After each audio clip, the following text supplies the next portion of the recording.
All right, Tommy Berry, you got English on Saturday after an impressive win first up. What do you make of her? Yeah, look, she definitely hasn't skipped a beat in between runs. If anything, she's improved a touch. She really got wound up the other day, probably being first up, first time at the races for a while, and was still able to win quite impressively. So she's only going to take improvement from that. She looked very well this morning. The gate's a bit of a hindrance for us, but we'll just have to try and find a spot. Hopefully there's a lack of speed in the mid-division, and we can try and get a run, nice 3 wide with cover, and she'll be hard to beat with a 51 on her back. Do you feel like she had a lot of improvement to come from the run? Yeah, she did. She's only a small filly, but for her she was carrying not bad condition, and her trials, she had a bit of time in between her trials, and you know, she's always a filly that improves after a run, and you saw that sort of leading into the slipper.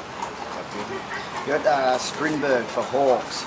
It was a bit of a disappointing run last start. What did you make of it? Yeah, look, I probably lost sight of the bunny a little bit because his sectionals say that he still ran home in pretty good time, but I got back too far in a quick run race and I just wasn't able to catch him, and he was close to the fence, which is probably not the place to be. So I think you can forgive his last run and hope that he just gets a good run from the barrier, and you saw what he could do 2 starts ago when beating Red Zell, so he's definitely got it there if he gets a run of the race.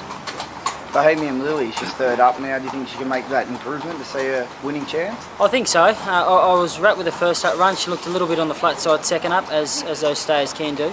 But her work during the week, I think she's worked as good as any horse I've worked going into Saturday.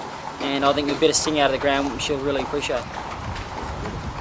You rode the Golden Slipper winner from a wide gate last year. Can we see you do it again?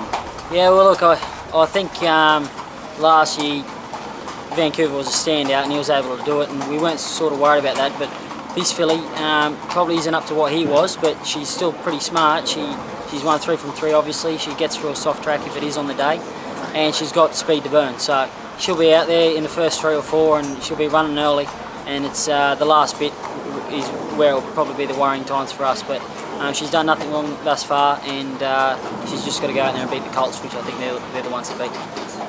And you've got Savaro, you're able to win on her last start. How do you think she'll stand up to Group 3 company here? Yeah, I think she'll go well. Look, I love seeing mares in form, as you know, like once they're in form they seem to hold it quite well. And she won really well last start and probably should have finished close to the start before when I once again lost sight of the bunny a little bit on her. So she's drawn wide, but there looks to be a lack of speed. There's probably about 4 or 5 that go forward, and we'll try and tack up behind them from a wide barrier and just make a bit of our own luck. Thank you, good Awesome. luck. Cheers, mate.